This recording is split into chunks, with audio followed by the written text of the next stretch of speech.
అందరికీ నమస్కారం. 2024 సంవత్సరం చివరి రోజు, రేపు 2025 సంవత్సరం మొదటి రోజు. సో ఈరోజు ఇచ్చే మొదటి వీడియో ద బెస్ట్ వీడియో అవ్వాలి. తెలుగు ప్రజలందరూ కూడా ఈరోజు అసలు ఏం జరుగుతోంది ఆంధ్రప్రదేశ్లో. గణేష్ గోల్డ్ తాకట్టులో ఉన్న బంగారాన్ని విడిపించి కొనబడును. సంప్రదించండి 9966611144. చంద్రబాబు నాయుడికి రెండు తెలుగు ప్రాంతాలు ఎందుకు అంత ఇష్టం, తెలంగాణ ఆంధ్రప్రదేశ్ రెండు కళ్ళని ఎందుకు అన్నాడు.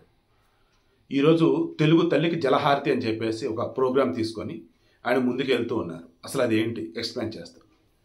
దానికన్నా ముందు చాలా ఇంట్రెస్టింగ్గా మనకి రామాయణంలో ఉన్నటువంటి ఆ త్రేతాయుగంలో ఉన్నటువంటి ఒక నిజ జీవిత ఘటన ఒకటి చెప్తా. సగరుడికి కేశిని సుమతి అని చెప్పేసి ఇద్దరు భార్యలు. కేశినికి అసమంజసుడు అని చెప్పేసి ఒక కొడుకు. ఇక సుమతికి 60 మంది పుత్రులు పుట్టారు. వారిని సగరుడి యొక్క కుమారులు కూడా సగరులు అంటారు. ఈ సగరుడు ఏం చేశాడంటే అశ్వమేధ యాగం తలపెట్టాడు. అశ్వమేధ యాగం ఉన్నప్పుడు గుర్రం ఒకటి ఉంటుంది. అది మొత్తం తిరుగాడుతున్న మూమెంట్లో భూమండలం అని తిరుగాడుతున్నప్పుడు దానిని ఎవరైతే ఎక్కడైతే ఆపుతారో ఆ రోజుల్లో వచ్చేసి ఏంటంటే యుద్ధానికి సై అన్నట్టు. ఇక వాళ్ళతో యుద్ధం చేసి ఆ రాజ్యాన్ని గెలవడం, లేదన్నప్పుడు ఓడిపోయినట్టు ఇంకా యాగం అయిపోయినట్టు. లవకుశ సినిమా కూడా మీరు చూడండి. అందులో శ్రీరాముడు అశ్వమేధ యాగం చేస్తూ ఉంటాడు. తన పక్క తన భార్య ఉండాలి, పత్ని. సో బంగారంతో సీతాదేవిని తయారు చేసి ఆయన పక్కన కూర్చోబెట్టి యాగం చేస్తూ ఉంటాడు.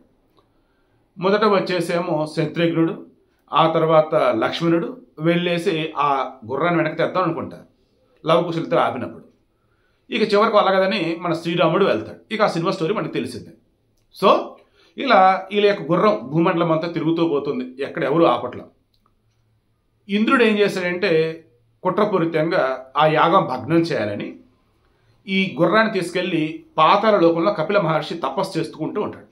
అక్కడ గుర్రాన్ని బంధిస్తాడు. దెన్ వీళ్ళు వెతుకుతూ వెళ్తుంటారు, 60,000 మంది కొడుకులు.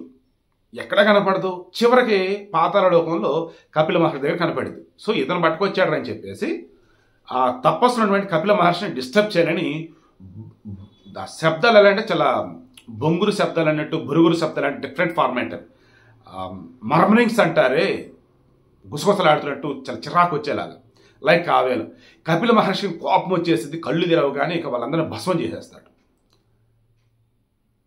ఒక్కసారిగా అసలు ఏం జరిగిందంటే ఎవరికి అర్థం కాదు. వీళ్ళు రావట్లేదు, గుర్రం ఎక్కడుంది తెలియట్లేదు.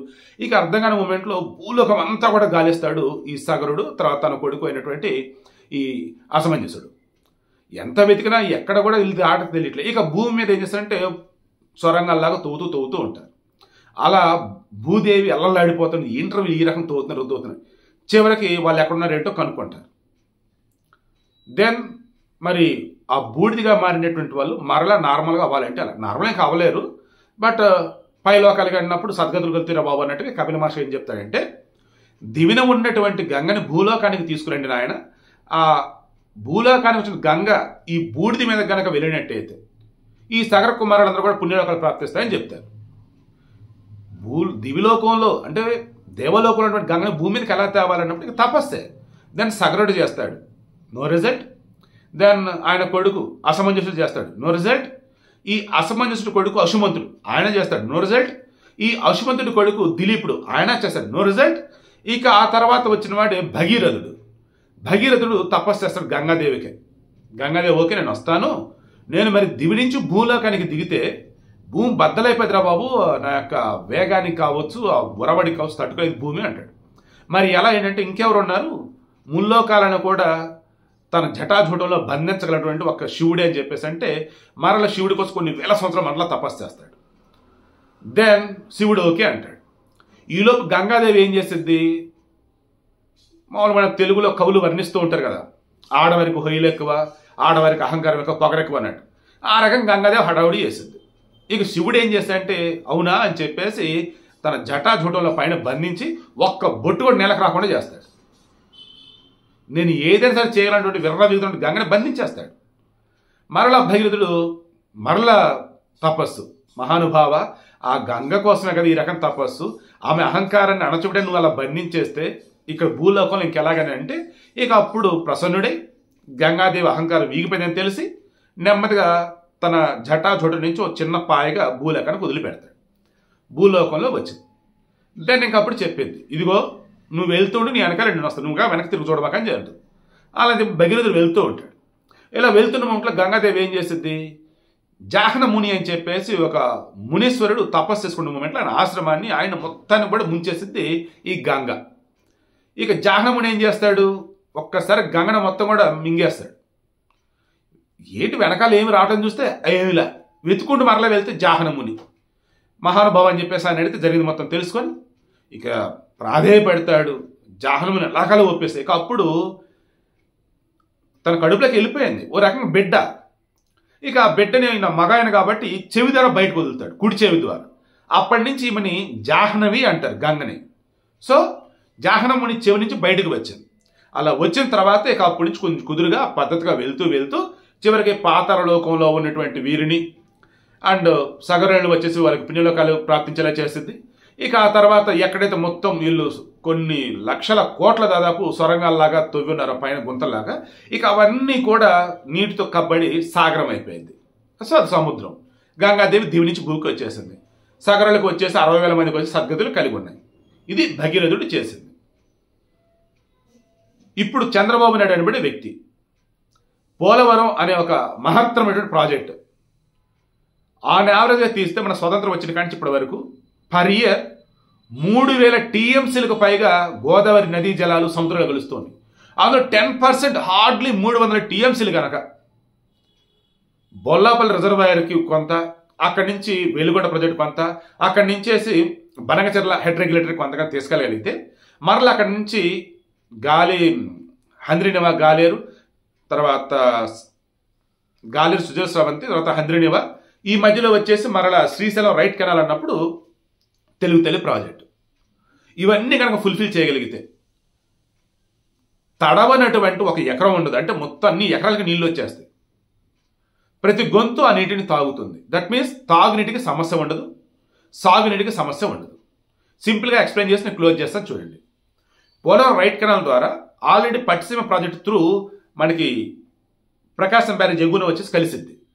దాని కృష్ణా డెల్టాకి నీళ్లు వచ్చేసి పైన నాగార్జున సాగర్ పులిచింతల నుంచి నీళ్లు రాకుండానే ఈ గోదావరి నీటి జలాన్ని కృష్ణా డెల్టాకి అందించవచ్చు.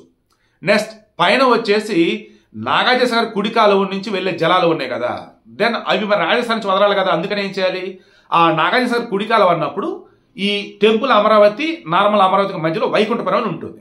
అక్కడి నుంచి బొల్లాపల్లి రిజర్వాయర్కి వెళ్లే విధంగా ఒక కెనాల్ని చేస్తారు. ఆ కాలువ ద్వారా ఈ బొల్లాపల్లి రిజర్వాయర్ కన్స్ట్రక్షన్ అయిపోయిన తర్వాత బొల్లాపల్లి, అక్కడి నుంచి వెలుగోడు ప్రాజెక్టు, ఈ వెలుగోడు ప్రాజెక్టుకి సంబంధించి మొత్తం ప్రకాశం జిల్లా పల్నాడులో కొన్ని ప్రాంతాలు మొత్తం నీరు అనేది వచ్చేస్తుంది. ఇక అక్కడి నుంచి ఏం చేస్తారు, బనగచెర్ల హెడ్ రెగ్యులేటరీ. ఇలా వెళ్తున్న మూమెంట్లో నా బనగచెర్ల హెడ్ రెగ్యులేటరీ అన్నప్పుడు అడదాకా వెళ్ళాలన్నప్పుడు కొన్ని గ్రావిటీ త్రూ వెళ్ళిపోతాయి. అంటే ఎత్తు నుంచి పల్లంకి వెళ్ళిపోతాయి. కొన్ని చోట్ల పల్లం నుంచి ఎత్తుకు లేపలేనప్పుడు లిఫ్టుల ద్వారా తోడుతారు. ఈ మధ్యలో కొండలు అడ్డు వచ్చినంటే మొత్తం కొండలో కొన్ని కిలోమీటర్లు దాదాపు పెద్ద పెద్ద టన్నెల్స్ సొరంగాలు తవ్వుతారు. ఇక బనగచెర్ల హెడ్ రెగ్యులేటర్ దగ్గర చూసుకుంటూ ఉన్న ఈ మధ్యలో పెన్నా నది దాకా పంపగలిగితే నెల్లూరు సశ్యామలం అవుతుంది. ఈ మధ్యలో వచ్చేసి తెలుగు గంగ ప్రాజెక్ట్ ఉంది, చెన్నైకి నీరు పట్టుకెళ్ళేది. ఈ పోలవరం రైట్ కెనాల్ త్రూ కావచ్చు, ఈ మధ్యలో వచ్చేసి ఈ గోదావరి జలాలకు సంబంధించి కనెక్టివిటీ ఉన్నటువంటి కెనాల్స్ ద్వారా కావచ్చు, ఆ నీటిని తెలుగు తల్లి ద్వారా అడిదారులు ఇస్తారు. ఈలోపు హంద్రీనివా సుజల స్రవంతి, గాలేరు నగరి ప్రాజెక్టులు, వీటికి సంబంధించి మొత్తం లైనప్కి సంబంధించి ఆల్రెడీ కొన్ని ఇన్కంప్లీట్లోనే కొన్ని కంప్లీట్ అయినాయి. రిజర్వాయర్లు కంప్లీట్ చేస్తారు అండ్ ఇన్కంప్లీట్ ఉన్నటువంటి కెనాల్స్ కంప్లీట్ చేస్తారు. దీనికి గాను దాదాపు 80,112 కోట్ల ఎస్టిమేషన్.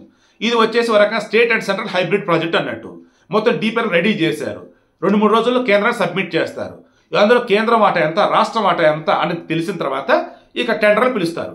టెండర్లు వచ్చిన తర్వాత ఫుల్ఫిల్ చేస్తారు ఈ పనులన్నీ కూడా. ఇక అప్పుడండి 2029 నాటికి ఆంధ్రప్రదేశ్ సస్యశ్యామలమవుతుంది. ఒకవేళ డిలే అయినా 2047 భారతదేశం స్వతంత్రం వచ్చి 100 సంవత్సరాల మూమెంట్లో ఇండియాలో ద బెస్ట్ స్టేట్ ఏదంటే ఆంధ్రప్రదేశ్ కనపడుతుంది. ఇప్పుడు ఈ గోదావరి జలాలు ఇవన్నీ కూడా ఏపీకి బ్రహ్మాండంగా యూజ్ అవుతున్నాయి కదా. అప్పుడు ఏమైందంటే తెలంగాణకు సంబంధించి ఈ నాగార్జున లెఫ్ట్ కెనాల్ ద్వారా కానీ, ఆ శ్రీశైలం దగ్గర వచ్చేసి లెఫ్ట్ కెనాల్ కావచ్చు, లేదన్నప్పుడు కొన్ని సొరంగాల ద్వారా కొన్ని ఉన్నాయి. ఆ వేళ వాళ్ళకు కూడా లబ్ధి చేకూర్చొచ్చు అనమాట. అంటే సముద్రంలో కలిసే వ్యర్థ జలాలని బ్రహ్మాండంగా యూటిలైజ్ చేసుకోవచ్చు. ఇదండి చంద్రబాబు నాయుడు అంటే. ఆనాడు భగీరథుడు సగరపుత్రుల కోసం, ఈనాడు చంద్రబాబు నాయుడు తెలుగు వారి కోసం, మరీ ముఖ్యంగా ఆంధ్రుల కోసం. ఇక పోలవరం లెఫ్ట్ కెనాల్ ఉంది కదా, అది వచ్చేసి నాగావళి వంశధార ప్రాజెక్ట్స్ ఉన్నాయి కదా నదులు, ఈ ఉత్తరాంధ్ర తోటపల్లి బ్యారేజ్ మెయిన్ అనమాట. అక్కడ కానీ అండ్ అన్నవరం దగ్గర ఒక రిజర్వాయర్ లాంటిది ఉంటుంది. అక్కడి నుంచి మన వైజాగ్ వచ్చేసి నీరు వెళ్తాయి అనమాట, తాగునీరు. ఇక్కడ కానీ ఈ లెఫ్ట్ కెనాల్ త్రూ వచ్చేసి అప్ టు శ్రీకాకుళం వరకు అప్రోచ్ అయ్యేటట్టు మొత్తం చూసుకుంటారు. మొత్తం ఏపీ అంతా నదులు అనుసంధానం. అండ్ ఎక్కడికక్కడ ప్రాజెక్టులో చక్కగా నీరు ఉంటుంది. అండ్ అన్నింటికి మించి మాగాడి పొలాలైనా మెట్ట పొలాలైనా నీటికి సమస్య లేకుండా ఉంటుంది. గ్రౌండ్ వాటర్ పుష్కలంగా ఉంటుంది. అంతిమంగా భూగర్భ శాస్త్రజ్ఞులు చెప్పిన దాని ప్రకారం ఎక్కడ ఏ రిజర్వాయర్ ఎలా ఉండాలి, ఎక్కడ నీటి లభ్యత ఎంతవరకు ఉన్నదాన్ని బట్టి చూసుకొని నీటి స్టోర్ చేయడం ఇవన్నీ చేస్తారు. చివరిగా ఒక మాట చెప్పి క్లోజ్ చేస్తున్నా. ఓ రకంగా స్వతంత్ర భారతదేశ చరిత్రలో ఆంధ్రప్రదేశ్ విషయాన్ని కనుక వచ్చినట్టయితే జనవరి నెల వచ్చే నాటికి ఏపీలో ఉన్నటువంటి రిజర్వాయర్లు కానీ ప్రాజెక్టులు కానీ మొత్తం లెక్క తీస్తే 74% నీరు పుష్కలంగా ఉందన్నమాట ప్రాజెక్టులో, రిమైనింగ్ వాటిలో. ఇంతవరకు అలా లేదంట. వచ్చే సంవత్సరం కరువు అసలు ఉండదు, ఏది వర్షాలు పడకపోయినా. ఇది చంద్రబాబు నాయుడు అంటే. అందుకే ఆయన అడ్మినిస్ట్రేషన్ నాకు అంత ఇష్టం. అందుకే ఆయన గురించి ప్రతి విషయాన్ని కూడా క్రాస్ చెక్ చేసి ద బెస్ట్ వీడియో మీకు ఇవ్వటం. ఈ రెండులో ద బెస్ట్ వీడియో ఇదని నాకు అనిపిస్తుంది. మీకు కూడా అనిపిస్తే ఖచ్చితంగా అందరికీ షేర్ చేయండి, ఛానల్ సబ్స్క్రైబ్ చేసుకోండి. మరలా చెప్తున్నా, పాలకులు ఎవరైనా సరే వారు చేస్తున్న పనుల గురించి ఆలోచించండి తప్ప పార్టీలు అన్నట్టుగా దయచేసి ఆలోచించకండి. మరలా చెప్తున్నా, చంద్రబాబు నాయుడు అనబడే వ్యక్తి తెలుగువాడిగా పుట్టడం మనందరి అదృష్టం, అందులో నో డౌట్.